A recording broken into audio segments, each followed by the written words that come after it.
아버지께 참되게 예배하는 자들은 영과 진리로 예배할 때가 오나니 곧 이때라.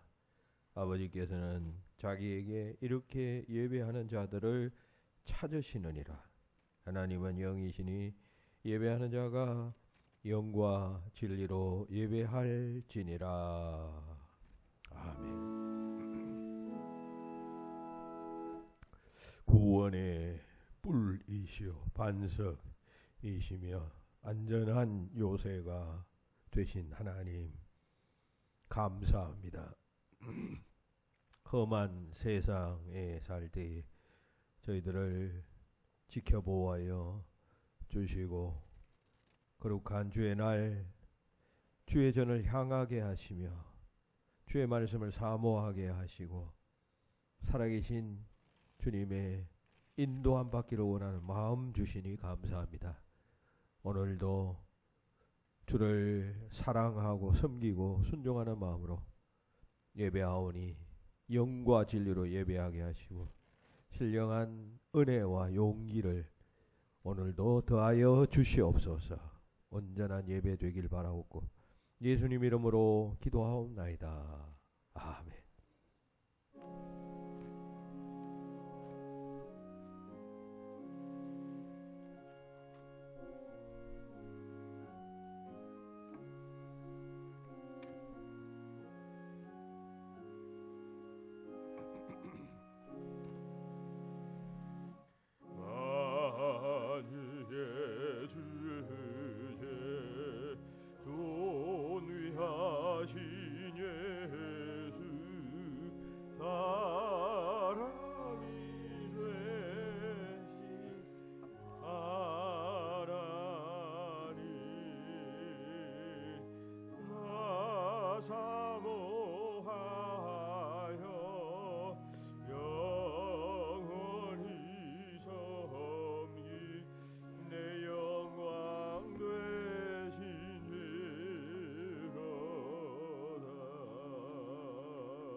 칠십 번 교독문 이사야서 42장 말씀 한 절씩 교독합시다. 70번 교독문.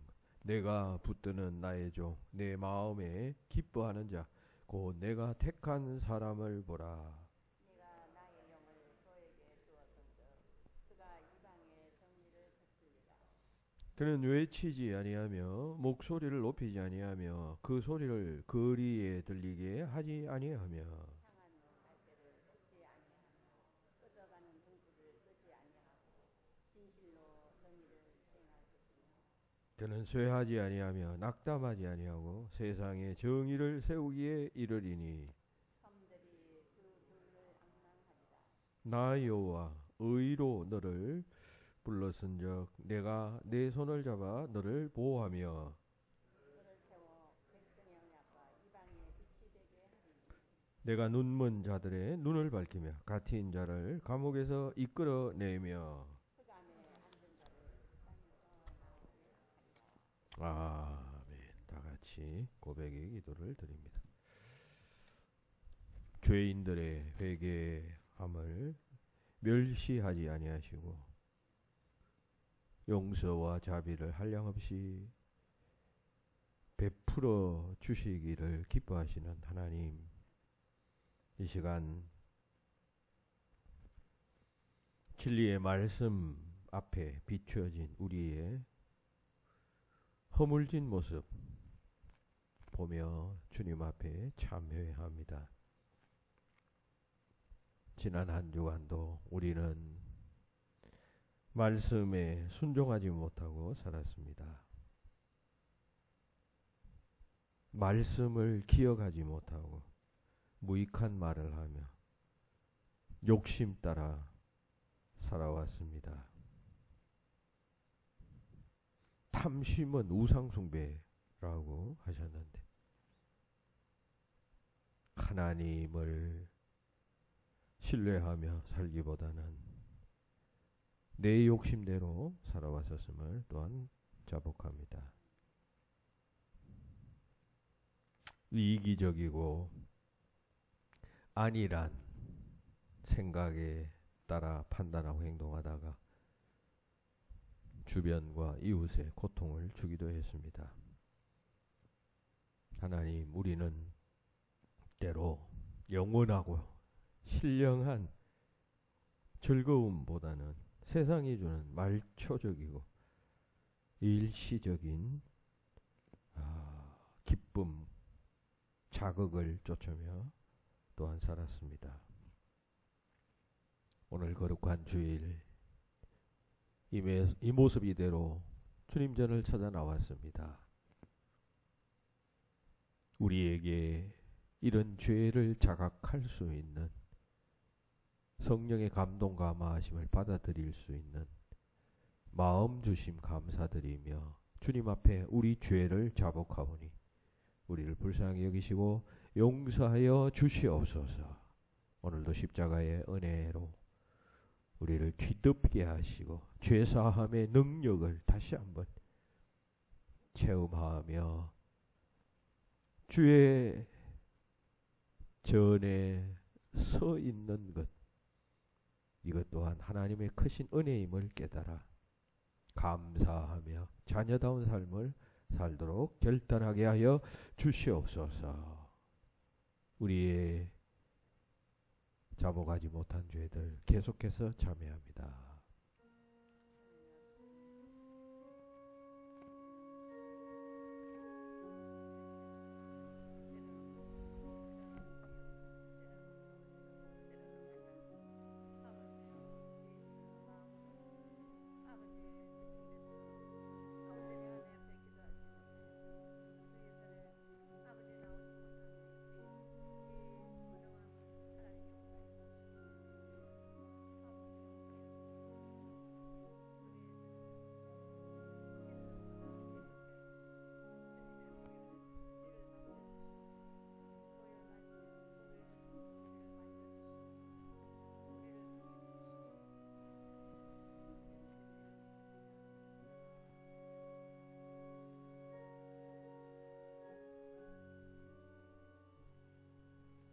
주께서는 용서하시는 하나님이시라. 은혜로우시며 긍휼히 여기시며 더디 노하시며 인자가 풍부하심으로 그들을 버리지 아니하셨나이다. 아멘. 나는 전능하신 아버지 하나님 천지의 창조주를 믿습니다. 나는 그의 유일하신 아들 우리 주 예수 그리스도를 믿습니다. 그는 성령으로 잉태되어 동정녀 마리아에게서 나시고 본디오 빌라도에게 고난을 받아 십자가에 못 박혀 죽으시고 장사된 지 사흘 만에 죽은 자 가운데서 다시 살아나셨으며 하늘에 오르시어 전능하신 아버지 하나님 우편에 앉아 계시다가 거기로부터 살아있는 자와 죽은 자를 심판하러 오십니다. 나는 성령을 믿으며 거룩한 공교회와 성도의 교제와 죄를 용서받는 것과 몸의 부활과 영생을 믿습니다. 아멘. 이세희 권사님 기도하겠습니다.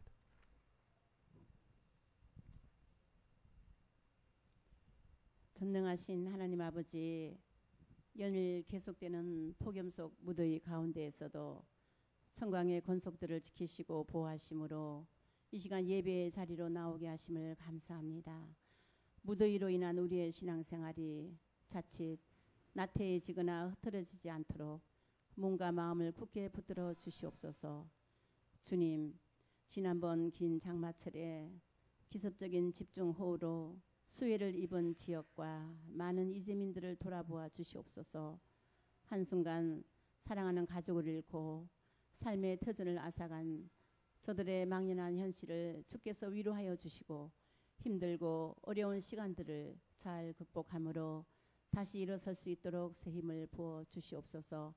또한 재난의 현장마다 도움의 손길을 펼치는 공무원들과 군인들, 자원봉사자들의 헌신과 노고를 기억하여 주시고 힘든 가운데에서도 복구의 박차를 가함으로 일상이 속히 회복되기를 구하옵나이다. 이러한 때에 정부와 관계기관들과 여야가 힘을 합쳐서 진실된 모습으로 당면한 인생 문제를 먼저 돌아보며 해결하는 능력을 보임으로써 국민의 지지를 받는 능력 있는 지도자로 거듭나게 하옵소서. 자비로우신 주님, 북한의 세습주의 독재와 우상숭배 체제가 무너지게 하시고 한반도의 비핵화가 실현되게 하옵소서. 핵미사일의 위협으로부터 국민의 생명과 안전을 지키는 든든한 국방력으로 안보 체계가 구축되게 하옵시며 오직 복음으로 평화 통일을 이루는 자유 대한민국이 되게 하옵소서. 러시아 우크라이나 전쟁이 속히 종결되게 하옵시며 오랜 전쟁으로 고통받는 국민들과 흩어진 난민들을 지켜주시며 저들의 상처받은 일상이 자유와 평화를 되찾음으로 치유되고 회복되게 하옵소서. 사랑의 주님, 인도네시아 단기 선교를 허락하시고 준비케 하시는 하나님 감사합니다. 주께서 인도하심의 모든 일정이 순조롭게 진행되게 하시고 선교 팀원들 모두 안전하게 선교지 체험을 잘 감당하게 하시며 초청하신 선교사님과 가족들 위에도 함께 하시며 사역하시는 현장마다 복음의 꽃을 피우게 하옵소서. 사랑의 주님, 성도들의 가정과 직장과 삶을 돌보시며 인도하시니 감사합니다. 때마다 마음의 소원을 담아 아뢰는 자와 육신의 연약함과 원치 않는 질병 가운데 힘들고 낙심된 자들을 굳게 붙들어 주시며 치료의 광선을 베푸시사 강건케 하심으로 기쁨으로 우리 주님을 찬송하게 하옵소서. 이 시간 말씀 들고 단위에 세우신 목사님, 영육간의 강건함을 더하시사 피곤치 않게 하시며 증거하시는 말씀 위에 갑절의 영감을 더하심으로 생명의 말씀이 선포되게 하시고 아멘으로 화답하게 하옵소서.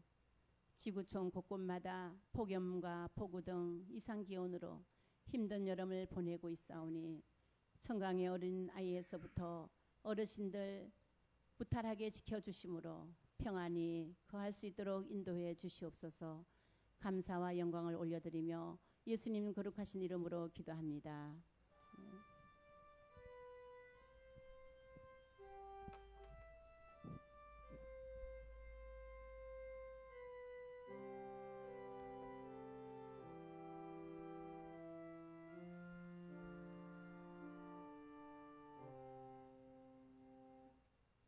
오늘의 말씀 열왕기하 5장 1절로 7절까지 말씀. 열왕기하 5장 1절로 7절까지 말씀을 제가 봉독하겠습니다. 아람 왕의 군대장관 나아만은 그의 주인 앞에서 크고 존귀한 자니 이는 여호와께서 전에 그에게 아람을 구원하게 하셨음이라. 그는 큰 용사이나 나병 환자더라. 전에 아람 사람이 떼를 지어 나가서 이스라엘 땅에서 어린 소녀 하나를 사로잡음에 그가 나아만의 아내에게 수종들더니 그의 여주인에게 이르되 우리 주인이 사마리아에 계신 선지자 앞에 계셨으면 좋겠나이다. 그가 그 나병을 고치리이다 하는지라. 나아만이 들어가서 그의 주인에게 아뢰어 이르되 이스라엘 땅에서 온 소녀의 말이 이러이러하더이다 하니 아람 왕이 이르되 갈지어다. 이제 내가 이스라엘 왕에게 글을 보내리라 하더라.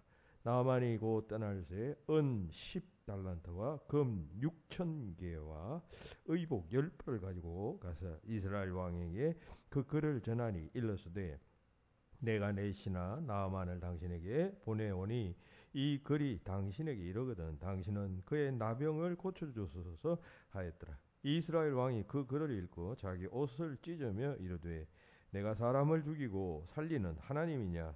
그가 어찌하여 사람을 내게로 보내 그의 나병을 고치라 하느냐? 너희는 깊이 생각하고 저 왕이 틈을 타서 나와 더불어 시비하려 함인 줄 알라 하니라. 아멘.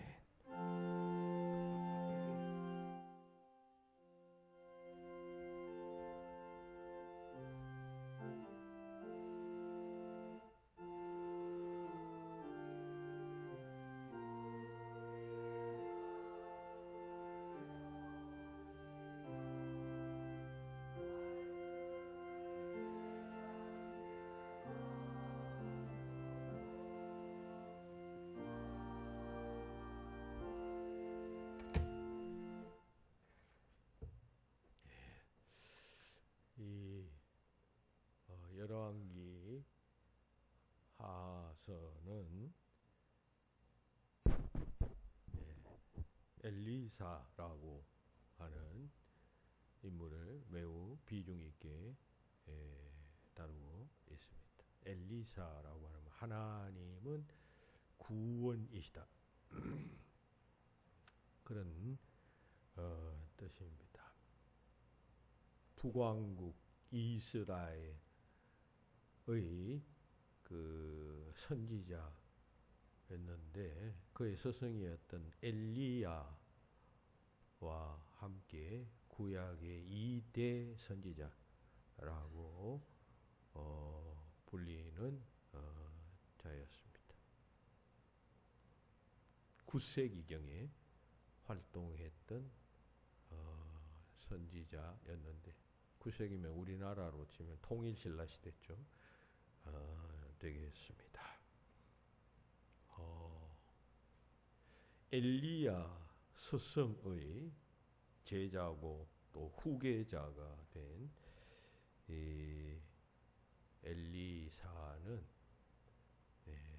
엘리야라고 하는 말은 나의 하나님은 여호와이시다 이런 뜻입니다. 이 엘리사는 스승 엘리야와는 좀 달리 그 예언자 무리를 거느리고 정치에도 참여하는 등 현실적 정치적 선지자였습니다. 그에 비해 엘리야는 매우 순수한 신앙적인 이상적인 선지자라고 할 수가 있겠습니다. 엘리사는 정치에도 관여했기 때문에 왕을 끌어내리기도 했습니다. 그리고 바알 선지자들을 국외로 추방하는 정치적 행위까지도 도모했던 것으로 성경에 기록되어져 있습니다. 이 시대의 왕은 그 유명한 악한 왕이었던 아합 왕 그리고 그 아합의 뒤를 이었던 아하시아 왕이 북왕국 이스라엘을 통치하던 그런 시대였습니다. 열왕기 하서에는 그 엘리사 선지자에 대한 기록이 거의 9장에 걸쳐서 말하고 있습니다. 그러니까 대단한 분량을 할애해서 엘리사 선지자에 대해서 기록하고 있다는 것은 중요한 인물이라는 뜻이죠. 이스라엘 역사와 신앙에 있어서 매우 그 의미 있는 인물임을 말하는 것입니다. 우리 창세기를 읽어보지만은 그 이스라엘 민족의 조상 아브라함, 이삭, 야곱 뭐 이런 기사가 나오는데 그 제일 마지막에 야곱과 요셉 요셉 기사가 좀 나옵니다만 그 제외하고는 뭐 그냥 한 인물에 대해서 8장, 9장씩 이렇게 할애해서 말하고 있는 경우가 거의 없습니다.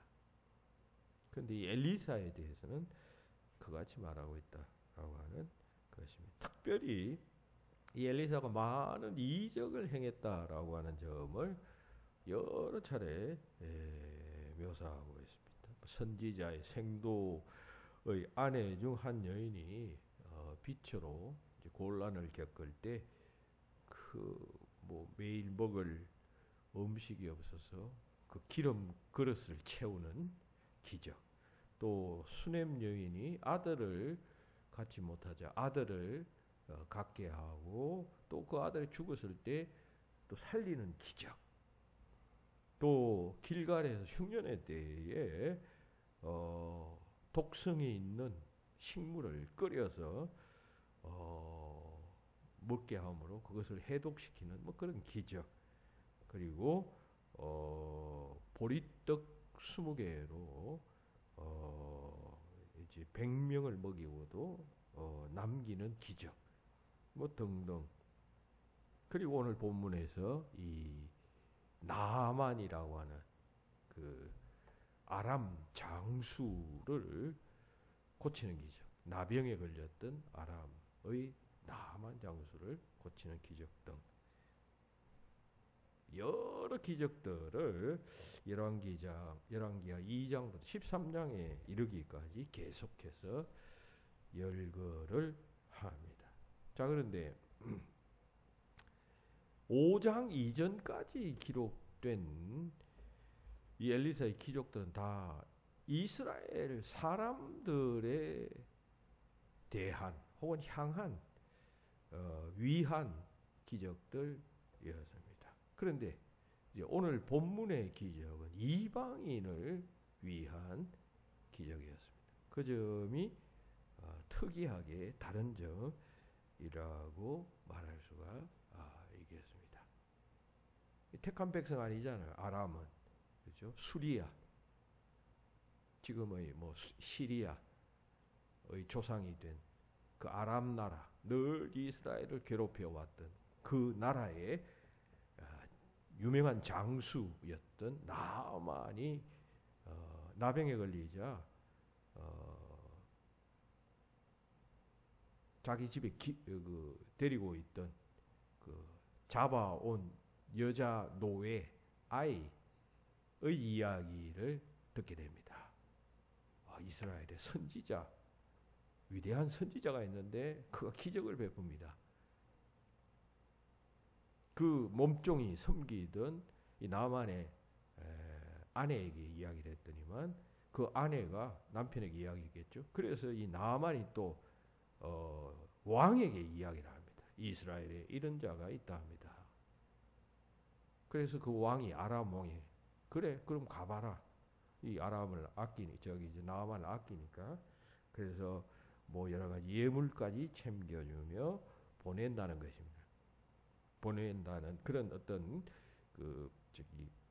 보내게 되고 그리고 또 편지까지 있어서 주게 되는 그것을 이 이스라엘의 왕이 받아보게 됩니다. 받아보고는 뭐 이런 일을 하고 있어 하면서 이게 무슨 저의가 있다라고 판단하고 경계한다라고 하는 것이 오늘 본문까지의 말씀이 되겠습니다. 어쨌든 열왕기하의 기자는 이스라엘을 위한 기적, 이스라엘인들을 위한 기적을 베풀다가 이제 오늘 본문에 와서 이방인 나만을 위한 기적을 소개하고 있습니다. 자, 여기에 어떤 의도가 있을까요? 무슨 뜻이 있을까요? 그것이 오늘 우리가 듣고자 하는 하나님의 메시지입니다. 이 기사는 우리에게 다음과 같은 사실을 말합니다. 첫째, 구원의 대상은 언제나 바뀔 수가 있다. 이스라엘 백성들은 이스라엘만 구원하시는 하나님이라고 생각했는데 지금 이 본문과 이어지는 기사에 의할 것 같으면 오히려 이스라엘 왕은 하나님께로부터 내침받고 이 아람의 장수가 오히려 하나님의 사랑을 입고 인정을 받는다라고 하는 내용의 이야기를 소개하고 있습니다. 구원의 역전성을 말하고 있습니다. 하나님의 구원은 뭐 그 어떤 사람 누구 뭐 어떤 이에게만 그냥 향한 것이 아니라 때로는 그냥 뒤집어진다는 것이죠. 어릴 때부터 잘 믿는 사람도 나중에 가면 뒤집어질 수가 있다. 그런 이야기입니다. 여러분 이스라엘은 조상 대대로 하나님을 믿던 나라 아닙니까? 그리고 그 나라의 왕이었으면 뭐 대단하지 않겠습니까? 그런데도 왕은 내쳐지고 오히려 하나님을 전혀 몰랐던 나만이 구원받고 자비를 입고 또 믿음을 고백하게 된다라고 하는 점을 이 기사는 우리에게 말하고 있습니다. 하나님의 구원의 자율성, 하나님의 뜻대로 호를 옮기신다는 말이지.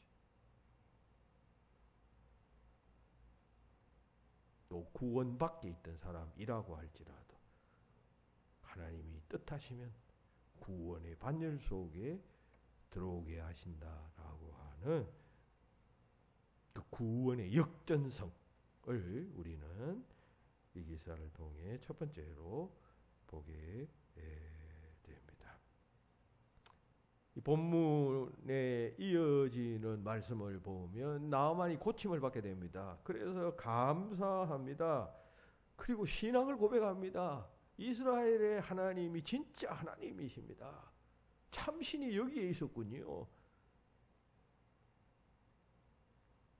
그 기적을 체험하고 나서 하나님 앞에 감사하는 모습이 묘사되어져 있어요. 그런데 이런 나아만의 태도와는 달리 이 이스라엘의 왕 아하시아는 불신앙적인 태도를 보입니다. 그러니까 이 두 사람의 태도가 극명하게 대조되죠. 이방인인 나아만은 하나님 앞에 굴복하고 감사하는데 하나님 나라의 선민인 그것도 왕은 그렇지 않았다라고 하는 것입니다. 오히려 이 왕은 이방신을 찾아가서 에그론의 신 바알세붑을 찾아가서 그의 도움을 구합니다. 아합이라는 악한 왕, 엘리야 시대 때 악한 왕 있잖아요. 그 아내였던 이세벨과 함께 유명하죠.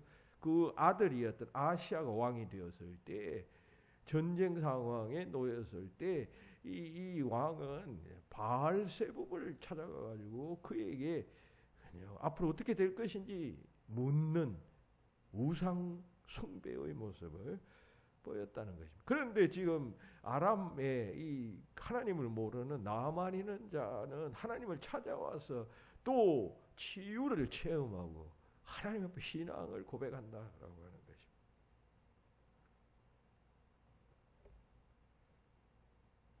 역대기서의 기자는 열왕기서의 기자는 그 두 사람 이방인과 유대인을 비교하면서 하나님의 구원은 이렇게 바뀔 수가 있는 것이다. 내가 한번 이스라엘 백성으로서 선택받았으면 영원한 구원, 그게 아니라 범죄하고 믿지 않고 불순종하고 자기 멋대로 행동하고 판단하면 하나님께서 버리신다는 것입니다. 반대로 이방 나라에서 태어나서 하나님을 전혀 알지 못하고 그냥 소문만 듣고 온 것 아니에요. 그런다 할지라도 진정 하나님의 구원받은 백성이 될 수가 있다라고 하는 점을 말씀하고 있습니다.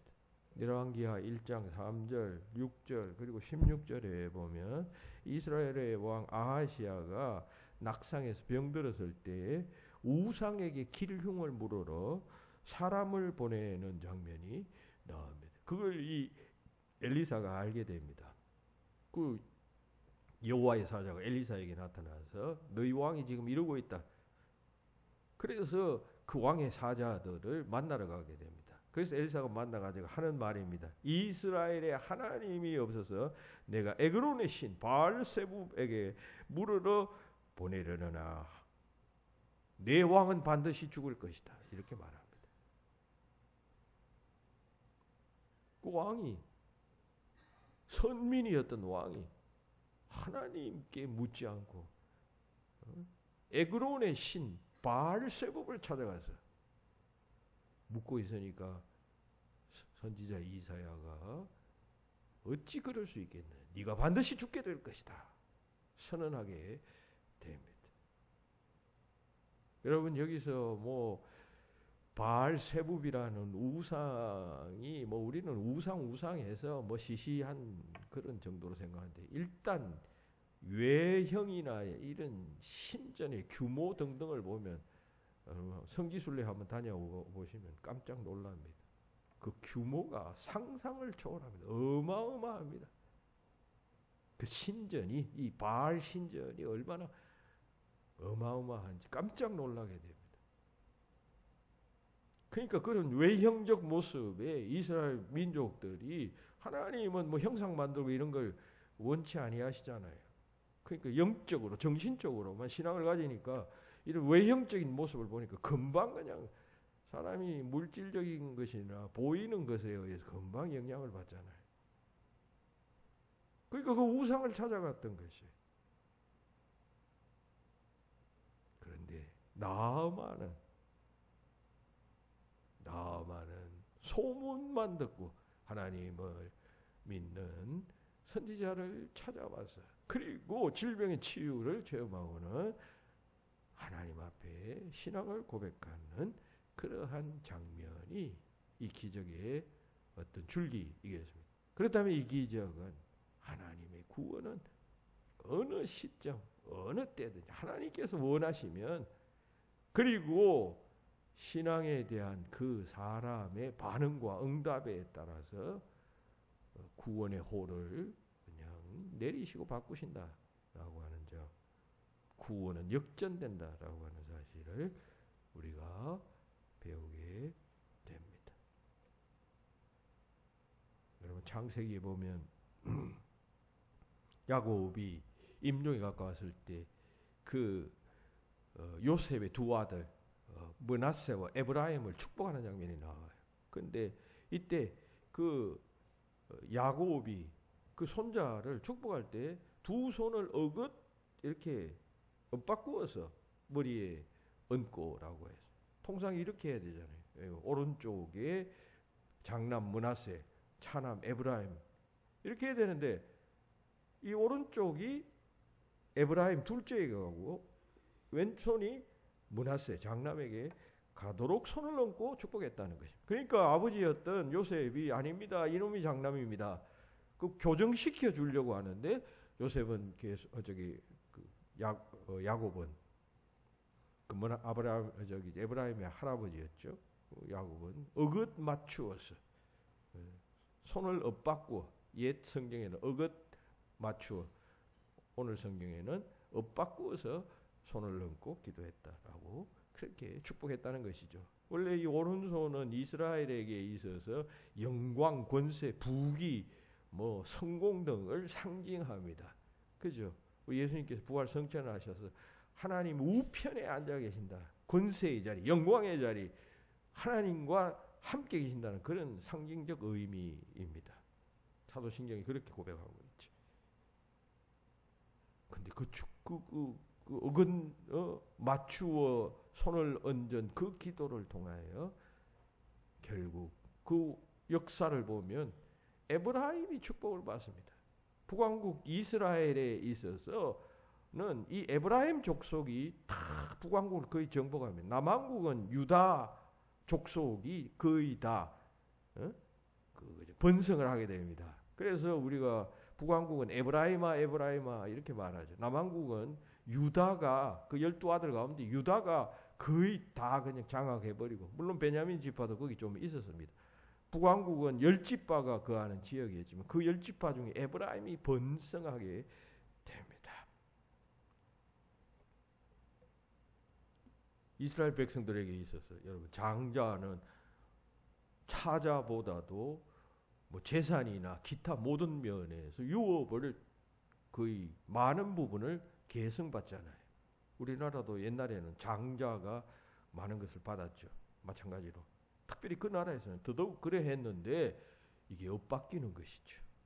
하나님의 계획은 인간의 계획과 달라서 하나님의 구원은 바뀐다. 역전된다. 우리가 그런 사실을 항상 염두에 두고 신앙생활해야 합니다. 먼저 믿었다고 뭐 교만하면 안 됩니다. 예수님께서 말씀하셨죠. 먼저 된 자가 나중되고 나중된 자가 먼저 되리라. 예수님께서 말씀하셨습니다. 그런 구원에 관한 한 가지의 하나님의 뜻을 우리가 본문을 통해서 발견하게 되고, 두 번째, 구원의 범위가 대단히 넓다라고 하는 점 또한 이 기사를 통해서 우리가 배우게 됩니다. 구원의 광범성. 다시 말해서 하나님께서 이스라엘을 선택하셔서 내 백성 내 민족이라고 하셨죠. 그 이스라엘 백성들은 그 점을 좀 착각했습니다. 오해했습니다. 인간 중심적, 민족 중심적으로 생각하게 됩니다. 근데 원래 하나님의 뜻은 그게 아니에요.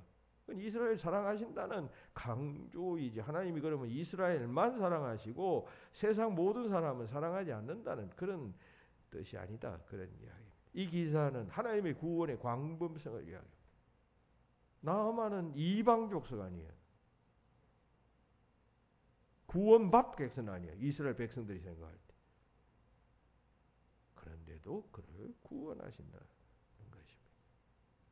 뿐만 아니라 오늘 본문 1절에 보면 이는 여호와께서 전에 그에게 아람을 구원하게 하셨습니다. 라고 말씀합니다.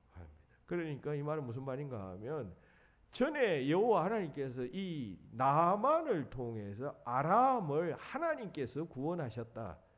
그러니까 이 이야기는 아람을 구원하시는 하나님에 대한 묘사 아니에요. 이스라엘만 구원하시고 나머지 뭐 이방 족속들은 다 폐기 처분하고 뭐 그냥 관심 없으신 하나님이 아니라 아람도 하나님께서 이 나만을 통하여 전에 구원하신 적이 있다는 사실을 말하고 있습니다. 그러니까 하나님께서 택한 백성만 사랑하고 구원하는 것이 아니라, 여러분 그것은 택한 받은 자의 바람이고 해석인 것이지, 그랬으면 좋겠다라고 하는 것이지, 하나님께서는 그렇게 편협하신 하나님이 아니십니다. 하나님의 관심은 광범위해요. 세상이에요, 세상. 예수님 오신 후에 그 점을 하나님의 사람들은 훨씬 더 깨닫게 된 것입니다. 그래서 구원이 더 퍼져간 것입니다. 유대인의 구원에서 온 세상인의 구원으로 확장되어져 갔다는 사실을 인간들이 자각한 것이죠. 그런데 그 전부터 이미 하나님께서는 그런 모든 인류를 구원하시고자 하시는 계획과 뜻들을 가지고 계셨던 것입니다. 여러분 요나서는 그런 이야기 아니에요. 니느웨로 가서 내 메시지를 전하라 하니까 요나가 불만을 품고 다시스로 도망가잖아요. 니느웨는 아수르의 수도였습니다. 따라서 아수르 백성 그 당시만 해도 유대 나라의 원수였는데, 원수의 나라를 하나님이 구원하신다니요. 말이 됩니까? 나 그거 못합니다. 해서 도망가신 것입니다. 도망갔던 것입니다. 결국 죽을 뻔해서 다시 니느웨로 돌아와서 마지못해 하나님의 구원을 선포하죠. 요나서에는 왜 하나님이 그들을 구원하시고자 하시는지에 대하여 요나는 끝까지 깨닫지 못합니다. 그러나 요나서는 이방인을 구원하시는 하나님의 뜻과 집요한 계획이 거기에 흐르고 있다는 것입니다. 하나님께서는 구약시대 때부터 그렇게 이방인에 대해서도 여전히 관심을 가지고 계셨다는 것입니다. 구원의 광범성.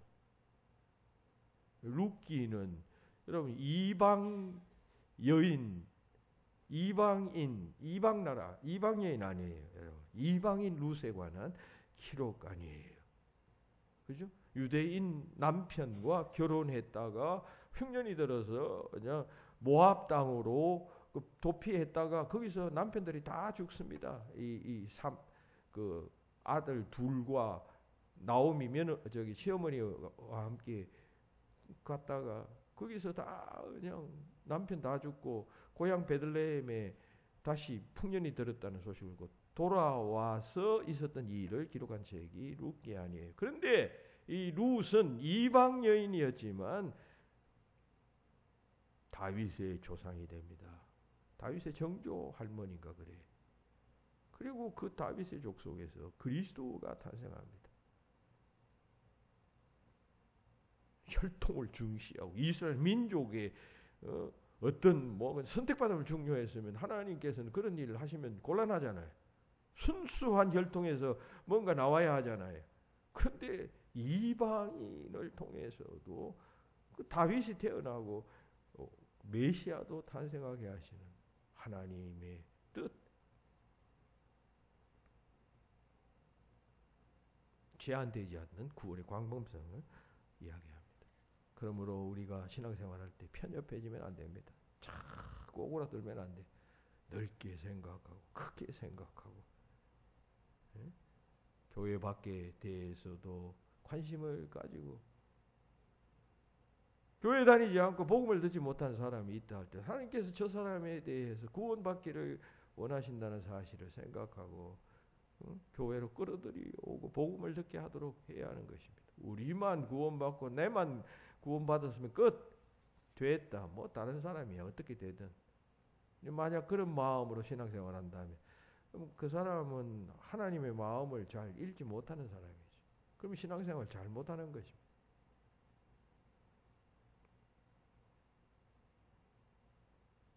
만민을 향한 하나님의 구원 계획 잘 우리가 이해해야 합니다. 하나님의 구원은 제한이 없어요. 어느 민족, 어느 나라, 어느 생각, 어떤 환경에 처해 있는 자라고 할지라도 하나님께서는 그들을 구원하시기를 원하신다. 그 사실 또한 생각해야 됩니다. 세 번째 교훈은 구원의 도구에 관한 것입니다. 구원의 도구의 의외성. 하나님께서 이 나만을 구원하실 때 무엇을 통해서 누구를 통해서 지금 이 구원의 소식을 접하게 되나요? 그 노예로 붙잡혀왔던 계집아이 그 나만 집에 나만의 아내의 몸종이었던 여자아이를 통해서 이 이스라엘의 선지자 엘리사가 있다. 기적을 행하는 엘리사가 있습니다. 하는 소식을 듣게 되고 그 소식을 듣고 이 나아만이 이스라엘로 가서 엘리사를 만나 치유받게 됩니다. 한 나라의 장관과 같은 장군이 치유받게 된다는 것은 큰 사건이 아닐 수가 없습니다. 그러면 거기에 최고급 무슨 의사나 기타 등등 소식이 전거되고 할 때부터 위대한 사람, 믿을 만한 사람, 큰 사람들이 왔다 갔다 해야 되는데 여기 지금 이 구원의 소식을 나아만에게 전하는 일은 이름도 알 수 없는 한 하인이었다. 여자 하인이었다. 그가 구원의 소식을 전해줌으로 인하여 나아만이 지금 치유받는 구원을 얻게 되는 것이죠. 그 아이가 구원의 도구가 되었습니다. 그러니까 인간을 구원하는, 구원이라는 것은 엄청난 사건 아닙니까? 그 구원하는 일에 아주 의외로운 인물이 사용될 수 있다는 점을 또한 우리가 교훈으로 생각해야 하겠습니다. 예수님께서 베세다 광야에서 행하신 오병이어의 기적은 내 복음서에 다 기록된 유명한 그 사건입니다. 그런데 이 기적을 보면 그 도시락 하나로 오병이어의 기적을 해가는 것으로 나와 있잖아요. 어머니가 그 유월절 때 예루살렘 성전에 올라가라고 했든지 아니면 뭐 지나가든지 놀러 다니든지, 옛날에는 뭐 먹을 것이 없었으니까 그냥 그 허리춤에 그 떡이나 뭐 물고기, 그 바닷가, 저기 갈릴리 바닷가였으니까 물고기를 요리해서 그냥 음식으로 반찬으로 먹는, 뭐 그렇게 본다면 그 그냥 어디 가서 뭐 돈 주고 사 먹을 슈퍼도 없을 테니까 그 시대는 다 집에서 싸줬단 말이야. 그 도시락 여기 먹을 것이 없느냐 할 때에 그 소년이 그거 내어 놓음으로 말미암아 오병이어의 기적, 5,000명을 먹이는 기적이 일어나잖아요. 근데 이 사복음서에 보면 이 소년의 이름이 안 나와. 이렇게 유명한 사건인데, 그러면 그 소년의 이름 정도는 여러분 기록해 줘야 되는 것 아니에요. 그 소년의 그 같은 헌신, 드림, 이것을 통하여 5,000명이 먹게 되는 일종의 구원의 역사가 나타나게 되었다는 것입니다. 하나님의 구원의 의외성을 이야기합니다. 미국의 유명한 부흥사 D.L. 무디, 세계적인 인물 아니에요. 저도 시카고에서 그 맥코믹 신학교 여기 있어서 이 무디 교회를 가보았습니다만, 미국에서는 이 무디, D.L. 무디가 얼마나 위대한 인물인지 미국인들은 다 그냥 두 말하지 않아도 다 체험을 합니다. 위대한 미국의 복음 전도자가 되었는데, 한 번은 이 사람이 왜 이렇게 예수 믿는 사람이 되었냐면, 한 번은 구두 수선하러 갔다가 그 구두를 수선할 때 그 구두방에서 그냥 그냥 기다릴 수밖에 없잖아요. 혹은 뭐 신발을 신고 수선하든지. 그때 그 구두 수선하는 사람이 복음을 전했습니다. 그 소식 듣고 예수 믿게 된 것이에요. 그리고 복음 전도자가 된 거예요. 그리고 수천 수만 명을 회심시키는 하나님의 종이 되었던 것입니다. 한 사람 무명의 그 구두 수선공, 이 전한 메시지, 짧은 뭐 메시지가 예수 믿어야 합니다. 예수 믿으십시오. 나는 예수 믿으니까 좋습니다. 뭐 어떻게 감동을 받았는지 저는 자세히는 모르겠어요. 그러나 그 이름 없는 무명의 한 수선공에 의해서 이런 위대한 역사가 일어났다. 그런 이야기 아니에요. 구원의 도구의 의외성. 하나님께 사시고자 하시면 아무것도 아닌 나라고 할지라도 위대한 일에 하나님께서 사용하신다는 사실을 이 본문의 기사는 또한 전하고 있습니다. 고린도전서 1장 27절로 29절 말하죠. 하나님께서는 미련한 것을 택하셔서 지혜 있는 자들을 부끄럽게 하신다. 약한 것을 택하셔서 강한 것을 부끄럽게 하신다. 또 세상에 천한 것과 멸시받는 것과 없는 것을 택하셔서 있는 것들을 폐하려고 하신다.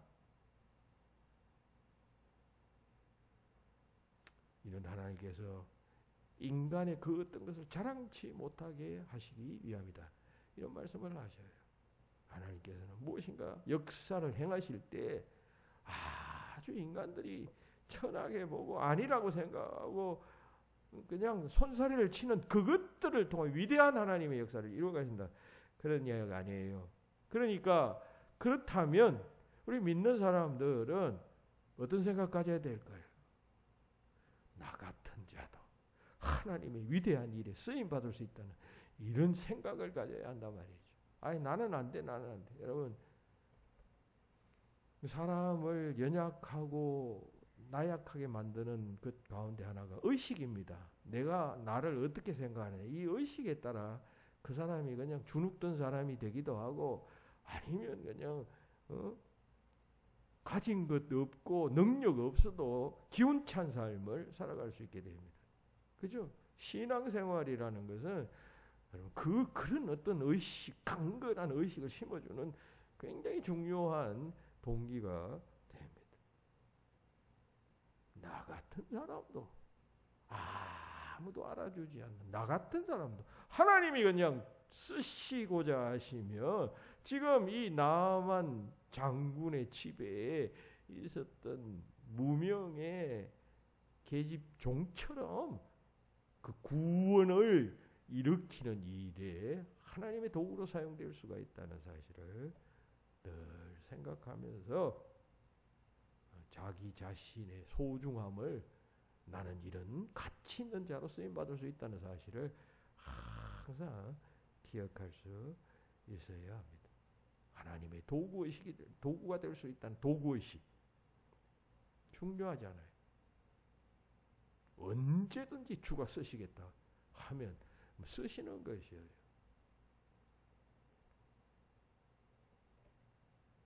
복음서에 보면 그 마가복음인 것 같아요. 마가복음에 보면 예수님께서 마지막 처형당하시기 그 예루살렘 성에 입성하셨을 때 그 나귀 한 마리, 어린 새끼 나귀 한 마리를 메어 놓았으니까 그거 가져오너라 제자들에게 명령해서 제자들이 그 나귀 새끼를 가지고 옵니다. 그리고 그 나귀를 타시고 예루살렘 성으로 입성하신다. 그런 이야기가 나와요. 어린 나귀는 볼품이 없어요. 이건 무슨 게슨 장군이 타는 동물이 아니죠. 게슨 장군은 말을 타고 오죠. 여러분 예루살렘 성으로 입성하시는 예수. 사람들은 다 메시아라고 믿고 있었던 바로 그 시점에 예수님께서 나귀, 그 볼품 없는 나귀를 타고 오신다. 그것은 구약의 예언이기도 했습니다. 볼품 없는 그 나귀. 그러나 예수님을 태운 영광의 나귀. 가장 존귀한 자를 태운 나귀가 되었듯이 여러분 우리들도 그렇게 쓰임 받을 수 있다는 사실. 신앙생활을 하면서 잊으면 안 됩니다. 나는 아무것도 아니야. 나는 못해. 나는 뭐 이렇게 하면 안 되고 신앙생활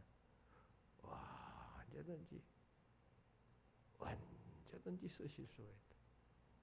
그러기 위해서는 여러분 일단은 성실해야 되겠죠. 신앙생활에 성실해야 됩니다. 준비한다는 것은 내가 부르면 아니 일생 동안 여러분 100번 교회당에 나와서 한 번 그냥 하나님께서 쓰시고다 하신다면 100번을 나와야 그 100번 중에 한 번을 만나는 것 아니에요. 뭐 100번 뿐이겠습니까? 우리가 교회당에 나오는 것이 일생에 몇 번이겠습니까?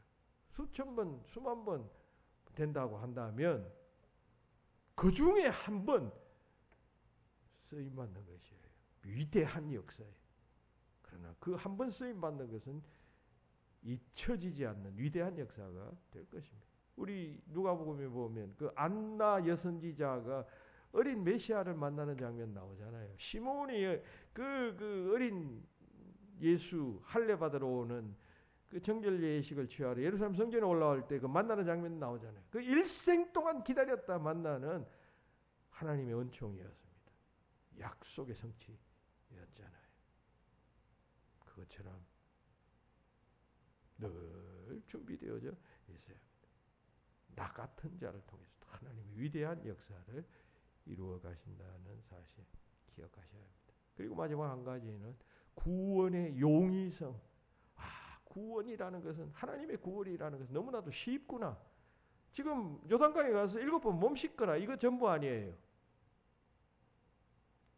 이 본문 이후에 장면에 보면. 그래서 나아만은 순종합니다. 처음에는 그냥 나를 무시하는 것 같다 하지만 결국 순종하게 됩니다. 왜냐하면 너무 제시하는 내용이 치료를 위한 엘리사가 제시하는 내용이 너무나도 쉽고 뭐 이치에 안 맞고 하기 때문에 날 놀리느냐 하면서 돌아가려다가 결국 그대로 순종했더니만 치유받게 된다라고 하는 이야기입니다.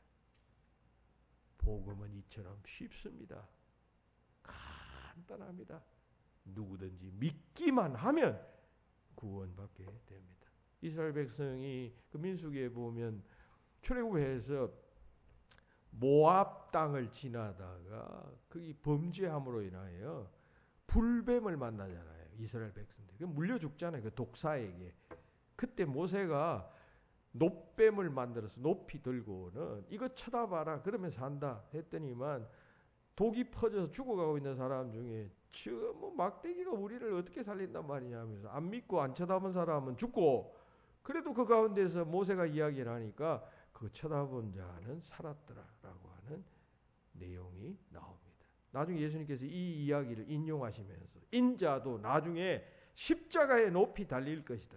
누구든지 그 십자가를 쳐다보고 믿으며 살 것이고 믿지 않는 자들은 영생을 얻지 못할 것이다라는 말씀을 하시게 됩니다. 믿는 자가 산다는 것이죠. 기독교 복음은 그것 하나입니다. 십자가에 달리신 예수님, 내 죄를 대신 지고 죽으신 그 예수님을 믿으면 살고, 안 믿어지고 못 믿으면 영생은 멀어집니다. 심판 상태 그대로 놓이게 됩니다. 이미 심판을 받았느니라. 아담 이후에 받은 그 심판의 상태로 그대로 있게 될 것이다. 요한복음 3장 18절입니까? 거기서 예수님께서 그같이 말씀하셨어요. 믿으면 구원받고 믿지 못하면 심판의 상태 그대로 있을 것이다. 얼마나 쉽습니까? 십자가상에서 예수님 두 양편에 있었던 두 강도도 하나는 예수님을 메시아로 인정하고 믿었더니 예수님의 선언을 받잖아요. 네가 나와 함께 낙원에 있을 것이다. 얼마나 쉽습니까? 복음처럼 쉽고 단순한 것이 없습니다. 오늘의 이 기사는 그런 구원에 관한 네 가지 사실을 말씀하고 있습니다. 여러분, 구원의 역전성, 그리고 구원의 광범성, 그리고 구원의 의외성, 그리고 구원의 용이성, 네 가지를 여러분 마음에 품고 하나님께서 허락하신 이 구원 내가 잘 지켜나가고 꽃을 피워버리라 결단하는 여러분들이 다 되시기를 예수님의 이름으로 축원합니다. 기도합시다. 새날 주시고 또 예배하게 하겠으며 또 하나님 말씀을 통해 살아계신 하나님의 음성을 듣게 하심 감사드립니다. 멸망할 저희들 부르셔서 오늘 구원받은 자로서 세상 살아가게 하셨사오니 이 사실 늘 잊지 않고 감사하며 살아가며 또 받은 구원을 소중히 여기고 굳게 잘 지켜나가는 저희들이 되도록 인도하여 주시옵소서. 예수님 이름으로 기도하옵나이다. 아멘.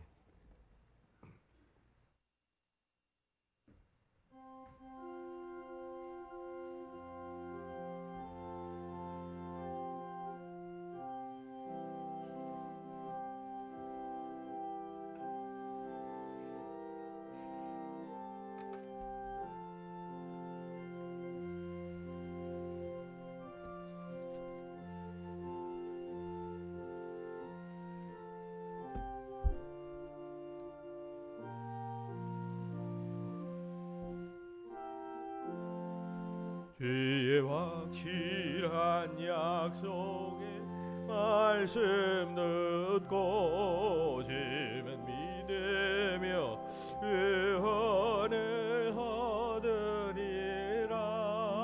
할렐루야 할렐루야 내가 예수를 믿어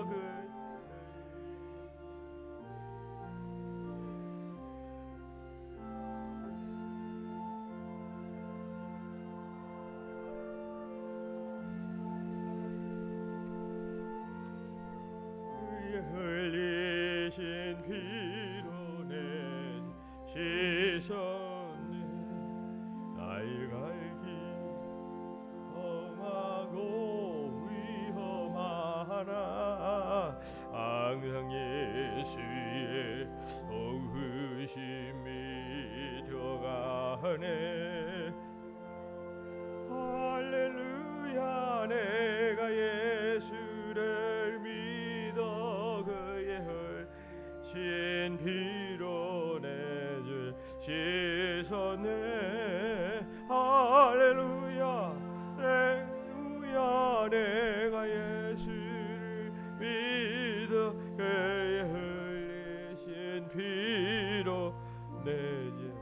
구별하겠습니다. 우리 모두 다 그 반열 뒤따르며 함께 즐거운 찬송을 부르리라. 할렐루야 할렐루야. 내가 예수를 믿어 그의 흘리신 피로 내 죄 씻었네. 할렐루야 할렐루야. 내가 예수를 믿어 그의 흘리신 피로 내 죄 씻었네. 범사에 감사합니다. 김범희 박영용 권사님 부부 드리셨습니다. 감사함 드리셨습니다. 기도합시다. 하나님, 귀한 예물 정성되이 한 주 동안 준비하여 주님 앞에 드립니다. 물질 속에 담긴 진이 마음을 주님 앞에 드리는 것이오니 주께서 기쁨으로 받아 주시옵소서. 하나님 보실 때 연약하고 부족하고 하지만 또 예배하면서 구별하여 주님 앞에 드리오니 이 예물 속에 담긴 귀한 우리의 마음이 하나님께 드려지고 또 통하는 귀한 역사가 나타나게 하여 주시옵소서. 바치는 모든 손길 기억하시고 또 쓰이는 모든 이 드린 헌금 주님 뜻에 잘 사용되도록 늘 간섭하시고 인도하시고 지켜 주시옵소서. 김범희 박영용 권사님 네 분 범사에 감사합니다. 하나님 살아감 감사한 것이고 또 신앙생활 감사한 것입니다. 그 감사함을 깨닫고 순간순간 어떤 형편처지 상황 범사에도 주님께 감사하리라 라고 하는 신앙 고백적 예물 주님 기뻐 받아주시고 또 복을 주시어서 삶이 형통하고 성령 충만 기쁨 충만한 부부가 되고 가정이 되도록 역사하여 주시옵소서. 축복하며 감사드리며 예수님 이름으로 기도하옵나이다. 아멘. 주보 광고 참고하시기 바랍니다. 날씨가 대단합니다. 건강에 유의하시기 바랍니다. 또 지금 태풍 카눈이 정체하다가 오늘 아침 뉴스를 보니까 오키나와 쪽으로 이제 북상한다고 합니다.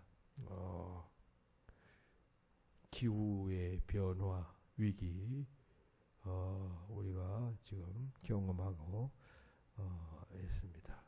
어쨌든 잘 견뎌내시고 노인분들은 외출 삼가 시기 바랍니다. 굉장히 덥습니다. 자칫하면 쓰러질 수가 있으니까 주의하시기 바랍니다. 폭염 대처 국민 요령, 국민 행동 요령을 행정안전부에서 발표했습니다. 주보에 인용해 놓았습니다. 8가지, 9가지입니다. 읽어보시고 참고하시기 바랍니다. 이번 주 8일 절기상 입추입니다. 가을이 시작됩니다. 그러니까 이제 마지막 더위일 것 같습니다. 잘 견뎌내시고 또 좋은 계절 맞으시기 바랍니다. 요즘 이런 기온 변화, 지구 열대화 등을 보면서 우리가 종말, 성경에서 말하는 종말을 생각하게 됩니다. 그렇죠? 성경에서 말하는 예수님의 종말의 징조, 여기 몇 가지 나열을 해 놓았습니다. 이런 징조들 가운데 기후 변화도 뭐 그 징조의 시작 같은 느낌이 들 때가 매우 많습니다. 신앙생활 게을리하지 마시고 깨어서 늘 주님의 다시 오심을 준비하는 도적같이 오신다 했잖아요. 예측하지 못한 것에 여러분들이 원하는 그 시기가 아니라 오늘 밤이 될 수도 있고 길을 가다가 어느 장소일 수도 있습니다. 깨어 있고 준비되어져 있는 자는 문제가 없습니다만 준비되어져 있지 않으면 낭패입니다. 영원히 결정되니까. 여러분, 오늘 하나님께서 나를 데려가시더라도 내가 믿음으로 굳게 무장하겠습니다. 그런 결단이 있으므로 늘 승리할 수 있기를 바랍니다. 기도하시겠습니다. 지금은 주 예수 그리스도의 은혜와 아버지 하나님의 그 크신 사랑하심과 성령님의 교통하심이 오늘 말씀 듣고 그대로 살리라, 순종하리라 다짐하는 여기 모인 믿음의 자녀들 위해 지금부터 영원히 함께 없기를 축원하옵나이다. 아멘.